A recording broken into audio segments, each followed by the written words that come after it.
নমস্কার বন্ধুরা, সোনাস বিউটিফুল ব্লগে আপনাদের সবাইকে স্বাগত। আশা করি আপনারা সবাই ভালো আছেন।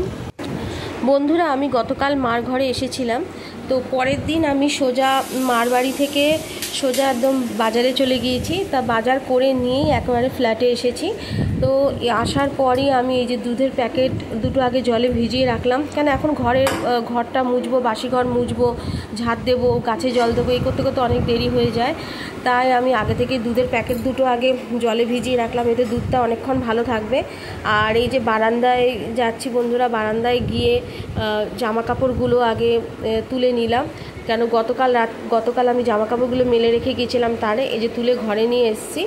আর বারান্দায় গিয়ে দেখলাম বন্ধুরা মোটামুটি সব গাছ ঠিক থাকলেও নীলকণ্ঠ ফুলের গাছটা অনেকটা ঝিমিয়ে গেছে, কেন যা গরম আর যা রোদের তাপ, তাতে মানুষই এত অসুস্থ হয়ে পড়ছে। আর গাছ তো কত নরম হয়, গাছে তো হবেই।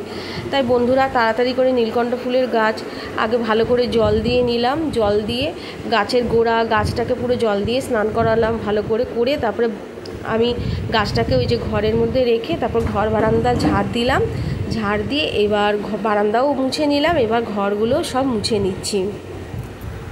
প্রত্যেক দিনই এইভাবে করে প্রত্যেকটা জিনিস আমাকে সরিয়ে সরিয়ে মুছতে হয়, কেন আমার কোনো র্যাক নেই ঘরে যে এগুলো রাখার মতো, আমি র্যাক আনিনি এখনও অবধি। তাই আমাকে এইভাবে করে জিনিসগুলো সরিয়ে সরিয়ে ঘর মুছতে হয়। তো একবার র্যাক যদি একটা আনি তাহলে এগুলো ঠিক র্যাকের মধ্যে রাখা থাকবে, আমার প্রত্যেক দিন সরাতে লাগবে না। র্যাকের মধ্যে এই জিনিসগুলো থাকলে কিন্তু দেখতে সুন্দরও লাগবে। আমি পয়সার ব্যাগটা সবসময় আলমারির হ্যান্ডেলের মধ্যে ঝুলিয়েই রাখি। এই পয়সার ব্যাগটা মানে একটু লম্বা একটা লম্বা বেল্ট রয়েছে, এটাকে সাইড করে নিয়ে যাই ঝুলিয়ে। তা আমি প্রত্যেকবারই পয়সার ব্যাগ আমি আলমারির হ্যান্ডেলে ঝুলিয়ে রাখি। বিছানাতে মাদুরটা পেতে নিলাম তাড়াতাড়ি করে। মাদুর পাততে পাততে ওইদিকে সুইপারের বাঁশি বাজার আওয়াজ কিন্তু শুনে নিলাম, কেন সুইপার চলে এসেছে, ময়লার প্যাকেটটাও গিয়ে ফেলে আসতে হবে। এখানে আগে তাড়াতাড়ি করে একটু গুছিয়ে নিলাম। টেডি বিয়ারটাকে বিছানার মধ্যে ঠিক করে রাখলাম, আর আমাকেও একটু বিছানায় উঠতে হলো, কারণ এখানে আমাদের বেডরুমের জানলায় একটা তার লাগানো রয়েছে, এখানেও কিছু জামা কাপড় আমরা মেলে রেখে গিয়েছিলাম গতকাল, তা সেগুলো দেখলাম ভালো মতো শুকিয়ে গেছে, তাই ওগুলোকেও নামিয়ে রাখলাম। তা এখন ভাঁজ করার আমার এখন সময় নেই, পরে ভাঁজ করব।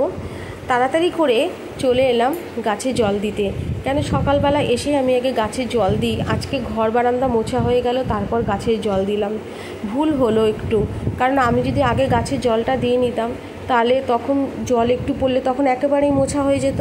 তাই এখন গাছে জল দিলাম, গাছে একটু জল ছিটিয়ে দিলাম, সেটা করতে গিয়ে কিন্তু জমিনে জল পড়লো, তাই আবার জলটা মুছে নিলাম। আর সকাল 9টা বাজে, তাই কত রোদের তাপ, তাহলে আরও বেলা বাড়লে কত তাপ আরও বাড়বে। তাই বারান্দায় একটা সুতির চাদরও টানিয়ে দিলাম, নীলকণ্ঠ গাছটাও ছাওয়ার মধ্যে থাকবে, ভালো থাকবে। আর এই দিকে এসে তাড়াতাড়ি করে সব কিছু একটু গুছিয়ে নিচ্ছি, কেন ঘর মোছার সময় সব জিনিসগুলোকে সরানো হয়েছিল, তা এখন জায়গা মতো সব কিছু রেখে দিচ্ছি। আর এগুলো রাখার আগে এক গ্লাস খেয়ে নিলাম ঠান্ডা ঠান্ডা কুজোর জল। বন্ধুরা অবশ্যই কমেন্টস করে জানাবে যে কারা কুজোর জল খেতে ভালোবাসো। আমার তো বেশ লাগে, গরমকাল মানেই হচ্ছে কুজোর জল খেতে হবে, নাহলে কিন্তু আমার একদম ভালো লাগে না। বন্ধুরা আজকে বাজার করতে গিয়ে দেখলাম বাজার ভরা কাঁঠাল, তাই ওর জন্য কিছু কাঁঠাল নিয়ে এলাম।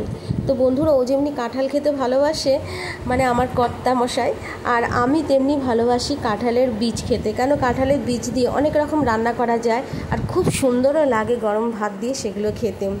তো বন্ধুরা এখন আমি গ্যাসের জায়গাটা একটু ভালো করে পুছে নেব, স্ল্যাবটাও একটু ভালো করে পুছে নেব, তার সাথে সাথে বাসনগুলো ধুয়ে নেব। গতকাল তো আমি সকালে চলে গিয়েছিলাম বন্ধুরা, তাই এখন আমি যখনই রান্না করি না, রান্নার জায়গা স্ল্যাব গ্যাস আমি একবার করে মুছে নিই, মোছা থাকে যেহেতু পরের দিন করছি আবার মুছে নিই, কেন অনেক সময় আমরা দেখি না, হয়তো কোনো সময় তো কোনো টিকটিকি বাসনের ওপর দিয়ে গেল, কোনো আরশোলা বাসনের ওপর দিয়ে গেল, কিন্তু এগুলো তো আমরা দেখি না। তাই আমি রোজকের বাসন, প্রত্যেক দিনের বাসন প্রত্যেক দিন আমি আবার ধোবো, যতই মাজা থাক না কেন, কারণ সেগুলো দিয়ে তো আবার রান্নাটা হচ্ছে খাবার জিনিস, তাই আমি বাসনগুলো আবার ভালো করে ধুয়ে নিই এবার রান্না বসাবো। তার মানে বন্ধুরা এই নয় যে আমি যত রান্নার বাসন আছে সব ধোবো, যেগুলো দরকার সেগুলো আবার ধুয়ে নিচ্ছি। এইটা হচ্ছে আমি প্রত্যেক দিনই করি, যেগুলো দরকার যতই মাজা থাক বন্ধুরা আমি আবার ধুয়ে নেব। এই যে স্ল্যাবটা পুছে নিচ্ছি, এবার তাড়াতাড়ি করে একটু দুধ গরম বসিয়ে দেবো। আর ওইদিকে ভাত, বন্ধুরা ভাত আমি ওইদিকে জল দিয়ে দিয়েছি হাঁড়িতে, জলটা গরম হোক। আর এদিকে চালটা নিয়ে নিচ্ছি, আর এদিকে দুধ গরম বসিয়ে দিয়েছি।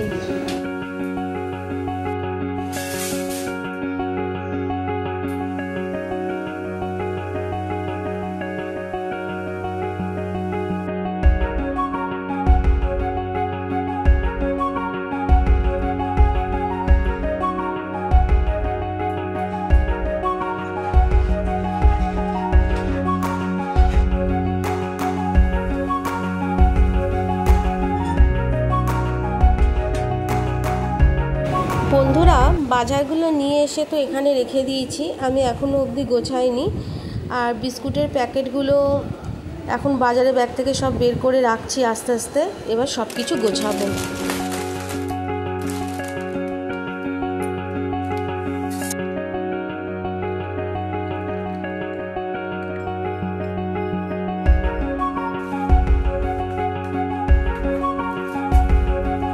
বন্ধুরা তোমাদেরকে একটা জিনিস দেখাচ্ছি, দেখো বিস্কুট যখনই কোনো ডিবায় বা কৌটোয় রাখবে দেখবে সবার নিচে মানে তলায় দেখবে বিস্কুটের গুঁড়োগুলো পড়ে থাকে।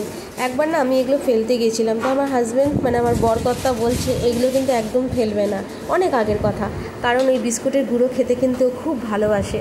তাই যে কোনো বিস্কুটই আনি না কেন তার গুঁড়ো কিন্তু একদম আমি ফেলি না, ওর মধ্যেই আবার বিস্কুট ঢুকিয়ে রাখি। পরে কী করে, ও কোনো সময় কৌটো থেকে বিস্কুট নিতে গেলে তলা থেকে বিস্কুটের মানে কৌটোর নিচে থেকে ওই গুঁড়োগুলো ঠিক নিয়েও খেয়ে নেয়, তাই আমি কোনো সময় ফেলি না।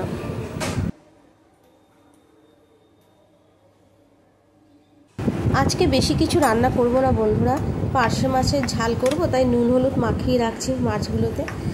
আর করব হচ্ছে লাল শাক, আর করব পাকা পটল ভাজা।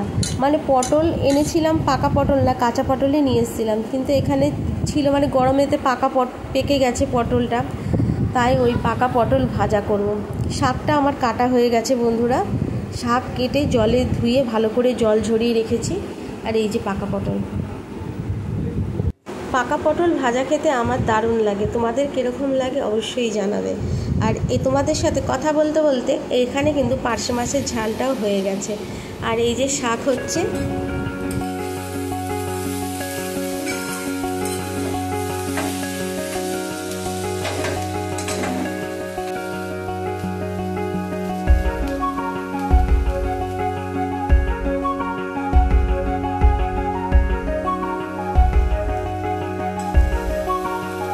এদিকে আমি রান্না করছি আর আমার কর্তামশাই এদিকে পুজোটা দিয়ে দিলে কিন্তু অনেকটা কাজ এগিয়ে যায়।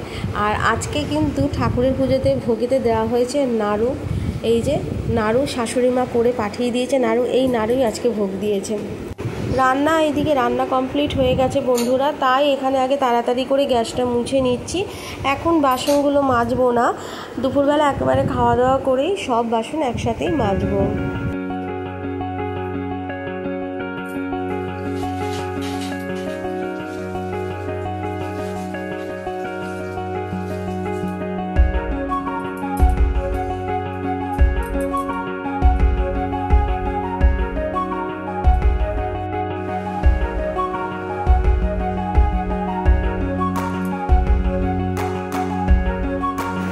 বন্ধুরা আমার কর্তামশাই তো ঘুমিয়ে পড়েছে, কিন্তু আমি ঘুমাইনি, এখন আমি বাসনগুলো আগে মেজে নিচ্ছি।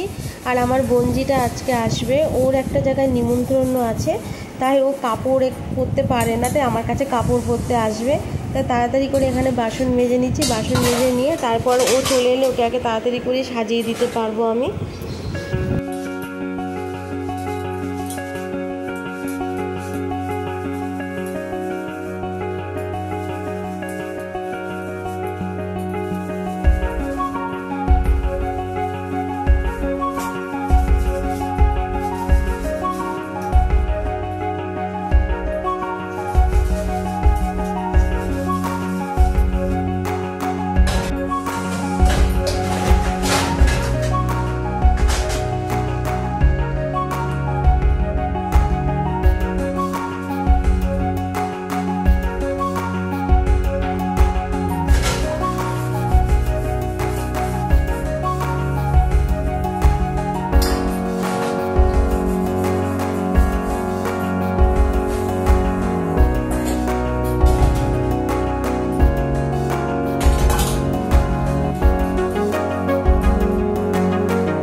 বন্ধুরা, আমার বন্ধু চলে এসেছে কাপড় নিয়ে, সাজার জিনিস নিয়ে, ব্যাগ ট্যাগ সব কিছু নিয়ে চলে এসেছে। এই যে এই শাড়িটাই ও পরবে। তা শাড়িটা কিন্তু দেখতে বেশ ভালো লাগছে, শুধুমাত্র সরু সরু স্টিল কালারের খালি বর্ডার দেওয়া আর একটু নিচে লেস দিয়ে ঝালর করা রয়েছে।